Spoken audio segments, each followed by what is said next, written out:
So I don't want to say what I'm about to say for the sake of being sweet or you thinking I'm nice when I'm done talking. Because the most basic recipe for tragedy is two lonely people blended together with a liberal dose of fiction. And I've gotten sick on too many sugar-coated hallucinations to get sucked back into another gingerbread house of addiction, and tonight is not a safe feeling. See how I'm staring you down like the edge of a canyon, wondering what it would be like to just fall. I have a history of falling. I was that kid who trusted the ground enough to not look down when they were tying my shoes together. I was that walking sucker punching bag the kids came crawling to beat on after the bullies were done kicking their asses at recess, and you'd think these experiences would have made me tougher, but instead they just made me more sensitive. Not sensitive in the sense of crying during romantic comedies or listening to new age music.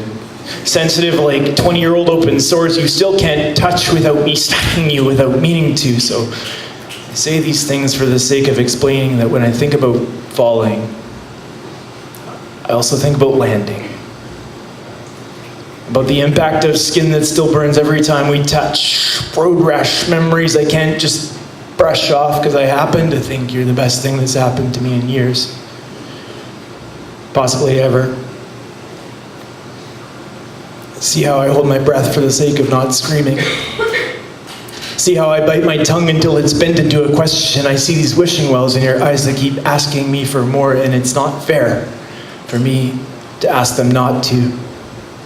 It's also not fair for me to not show them how when I think about falling in, I also think about falling out and how both can lead to hard landings. I'm not nice.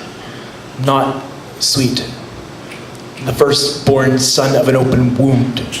The words torn from a mouth that never quite learned when to shut the forest fire struck from stones colliding in all the wrong places. I could be your little wet tragedy. I could be your hot damn hell peddling blowjob Jesus junkie. I could make you cry and tell me all your secrets on the first date, so don't call me nice. Call me careful.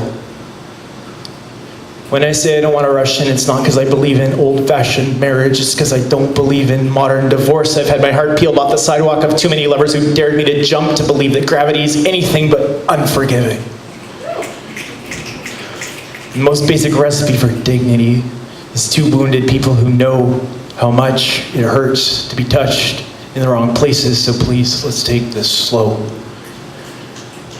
And I've got faith when the taste of freedom is breathed into the space we leave between us. The wind will hold us up, and there is room to fall safely.